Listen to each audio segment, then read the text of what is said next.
Chapter 27. HK people must understand they've become a pawn. Why have the US and China, the world's two biggest powers, increasingly turned hostile against each other? How should Hong Kong affairs be understood in the context of China-US rivalry? The US and other Western countries are in a deep internal crisis. Is it time for them to reform their political systems? In a world of profound change, international affairs observers nowadays are working to find answers to these questions.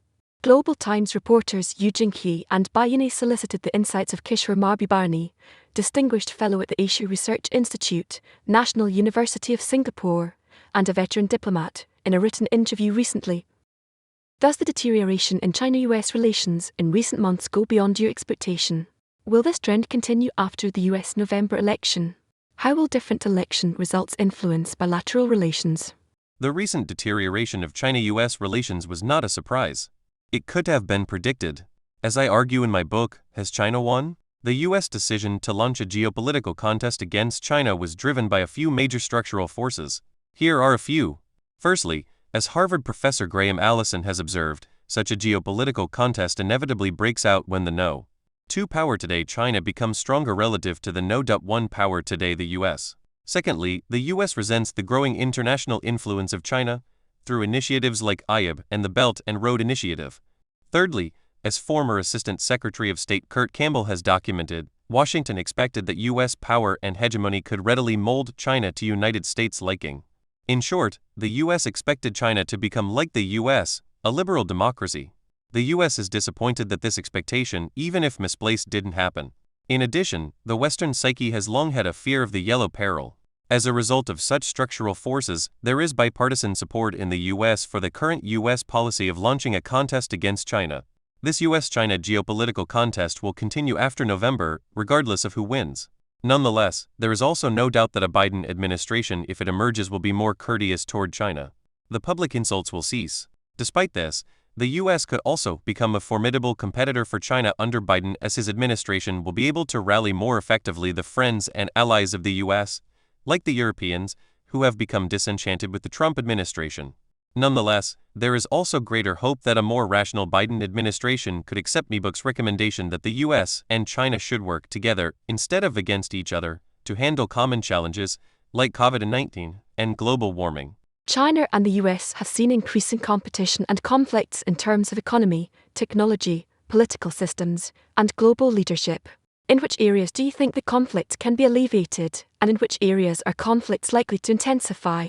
It is difficult to anticipate the future course of the US-China geopolitical contest because the US has not worked out a comprehensive and thoughtful long-term strategy for managing China.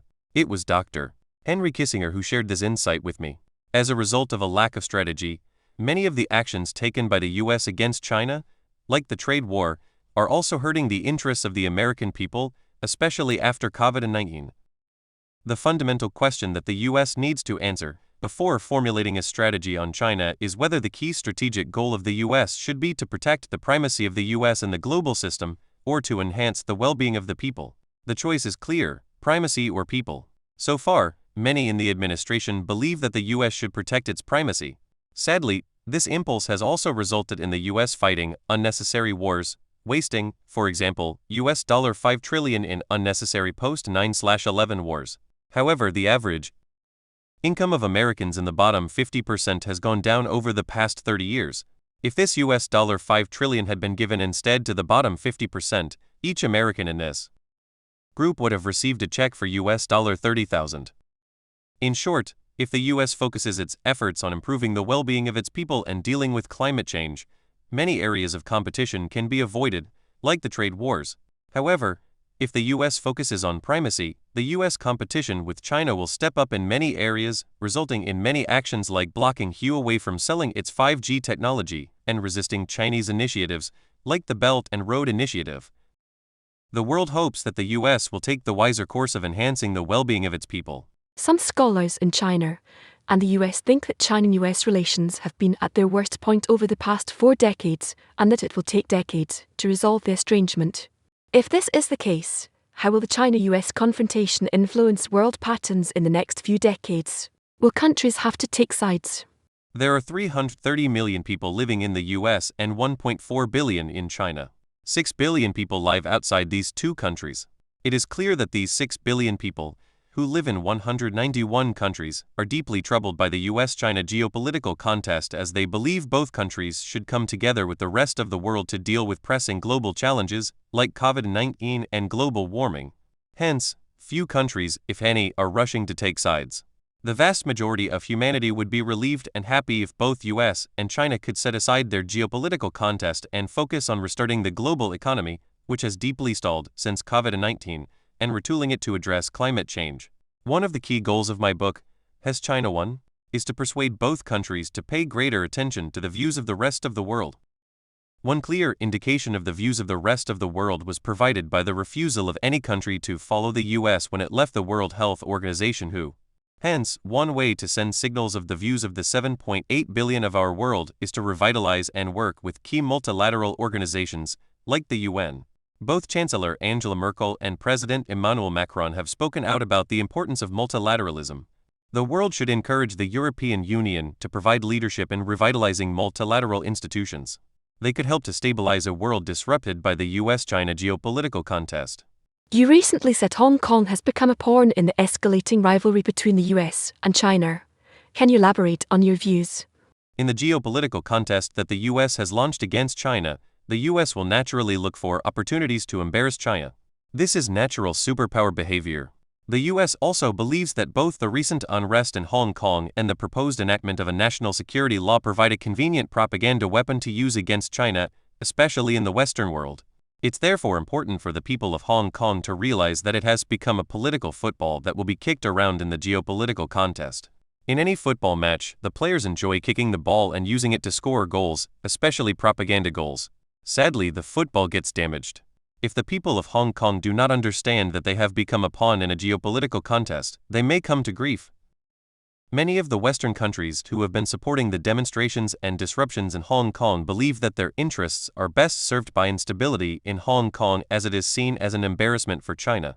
Actually, if the Western countries, including the US and the UK, did a sober calculation of their real long-term interests, especially their primary interest in revitalizing the global economy, they would come to the realization that stability in Hong Kong and its continuation as a vibrant commercial and financial center could enable Western companies to get full benefit from China's growth.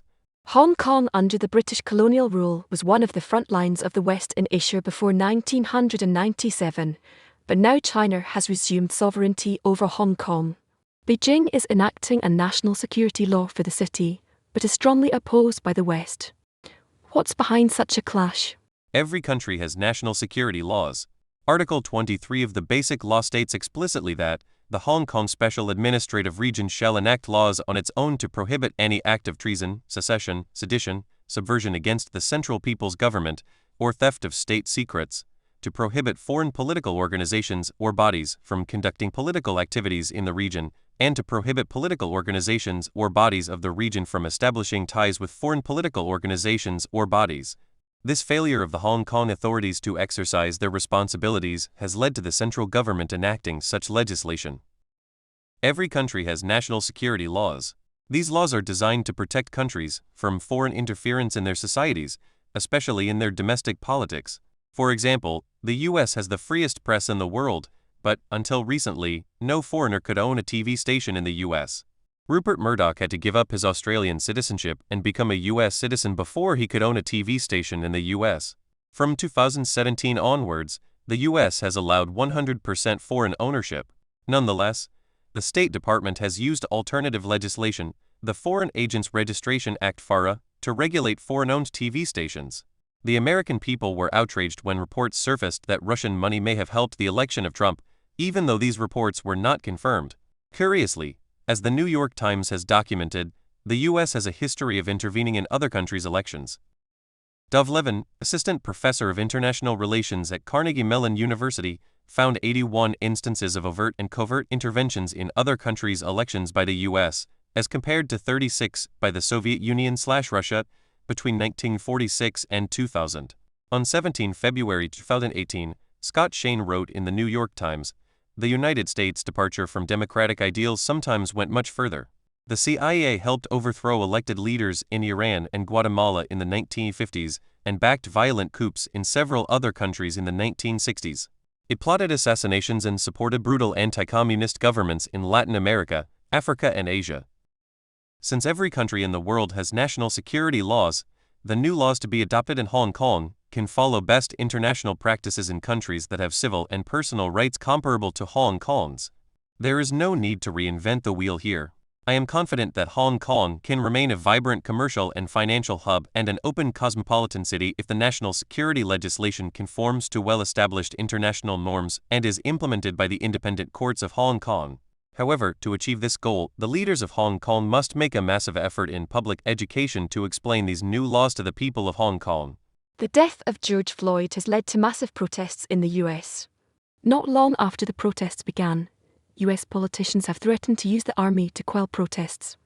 Why did they take a totally different attitude toward Hong Kong's violent protesters?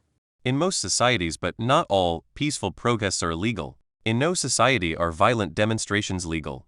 Hence, it was legitimate for both the Hong Kong police and US police officers to clamp down on violent demonstrations, although wise police forces do it with careful restraint. The Hong Kong police have done a truly admirable job as they have been able to respond effectively to violent demonstrations without any loss of life. By contrast, some American citizens have lost their lives. It was a huge mistake for some Hong Kong demonstrators to turn violent. In all healthy societies, there is one cardinal unbreakable rule. The state authorities must have a monopoly on violent methods to preserve law and order. This is why police officers have the authority to legally arrest citizens. Citizens don't have the authority to arrest police officers. The violent demonstrators have done enormous damage to their cause by using stones and metal rods as weapons to attack policemen in Hong Kong. History teaches us that the most successful demonstrations have been peaceful ones.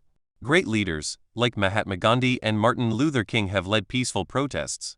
At the same time, most protests arise out of underlying socio-economic conditions. It is a tragedy that the living standards of the bottom 50% in Hong Kong, like the bottom 50% in the US, have not gone up in recent times. This is the root cause of the demonstrations in Hong Kong and the US. Fortunately, Hong Kong is in a good position to take care of its bottom 50%. Hence, I remain optimistic for Hong Kong. The US response to the COVID-19 pandemic is disappointing. Why has the world's only superpower performed so poorly amid the epidemic? Is the Trump administration to blame, or is it a result of the accumulated problems in US society and its political system? The US response to COVID-19 is particularly surprising and disappointing because for many decades American society was the source of envy and inspiration for the world. When Mr. Deng Xiaoping made his famous visit to the US in January-February 1979, the Chinese people could see how well off the American working classes were then. Sadly, since then, as I document in Has China Won? The US has become the only major developed society where the average income of the bottom 50% decreased over the 30-year period to 2010. Two Princeton University economists, Ann Case and Angus Deaton, have documented how this has led to a sea of despair among working-class white people. They also document how poor economic prospects compounds over time through family dysfunction, social isolation, addiction, obesity, and other pathologies. It is therefore a mistake to only blame the Trump administration for the current problems in American society. They have been accumulating over time. The major contributor to the problems of American society was the Reagan-Thatcher revolution. President Ronald Reagan famously said, "Government is not the solution to our problem, government is the problem." As a result, key government institutions, including internationally respected expert bodies like the FAA and FDA, have been seriously weakened. When institutions of government weaken, the ability of the government to handle social crises, like inequality in the US, or health crises, like COVID-19, is also severely hampered. In your opinion, after the COVID-19 pandemic, will the West gradually begin an era of big government? Since the 18th century, the West has barely reformed its political system. Do they need to make a reflection or reforms? In speaking about the West and big government, one has to make a major distinction between the European Union EU member states and the US. It's true that both the EU members and the US performed badly in response to COVID-19 as their fatality rates per million: Spain 580, Italy 562, UK 610, USA 339, are higher than East Asian rates, for example Japan 7, China 3, Singapore 4, and Vietnam 0. Yet, on balance, many EU member states have developed a healthy balance between the roles of government and markets in developed societies. Their experience mirrors the wise advice of the Nobel laureate Amartya Sen, who said that the countries who succeed are those who combine the invisible hand of free markets and visible hand of good governance. This is why some of the Scandinavian states, like Denmark and Finland, are viewed as models for the rest of the world to follow. By contrast, after President Ronald Reagan, the US has abandoned the visible hand of good governance. The US needs to develop a new consensus on rebuilding key government institutions to take care of the significant socio-economic problems that the US has built up.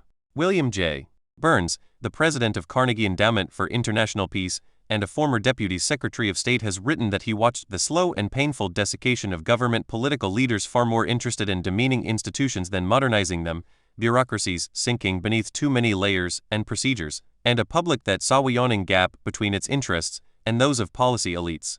He further stated, first, it is long past time to end the war on government. If the American people were to heed the advice of Ambassador William Burns and end their war on government, they would be better off. The unrest in the US is worrying. Will it trigger similar disorder or chaos in more countries? Will the world see more collapses of governments, widening wealth gaps, and turmoil in more countries in the post-pandemic era?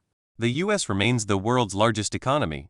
If its growth falters, or if it continues to slide backward, this will be bad for the world, not just for the US. It is in the interest of the global community to see the US economy grow again. However, if the US economy, as well as the economies of the rest of the world, are to grow again, we must go back to the global consensus that existed in the world before President Trump was elected. Firstly, we must agree that the world is better off when we refrain from trade wars and instead work together to lower tariff and non-tariff barriers to trade. Second, we must work to strengthen, rather than weaken, the World Trade Organization. Indeed, as I explain in my book, The Great Convergence, which has been translated into Chinese, we must strengthen all UN-affiliated multilateral organizations, including the World Health Organization. Third, we must also continue to push for free trade agreements like the RCEP Regional Comprehensive Economic Partnership and the CPTPP Comprehensive and Progressive Agreement for Trans-Pacific Partnership. It's truly encouraging that Premier Li Keqiang said on May 28, 2020, China has a positive and open attitude toward joining the CPTPP. In short, even though the economic slowdown in the US will be a drag on the global economy, it is still possible for East Asia, including both Northeast Asia and Southeast Asia, to keep growing if we retain our faith in open economies and free trade. Just as the US and Europe were able to keep their economies growing strongly in the 1950s and 1960s by progressively liberalizing their economies more and more, today East Asia can set the pace. As a result, many of the developing economies in the rest of Asia, Africa, and Latin America will be drawn to integrate their economies more closely with East Asia. It's fortunate that the 1945 rules-based order, gifted by the West to the world, has not collapsed, even though the Trump administration has walked away from it. Even though many Europeans feel as insecure about the future as many Americans do, Europe, led by Germany and France, have not walked away from global multilateral institutions. Using the platform of the Asia-Europe meeting ASEM, pioneered by former Singapore Prime Minister Mr. Goh Chok Tong, East Asia and Europe should work together to stabilize the global rules-based order.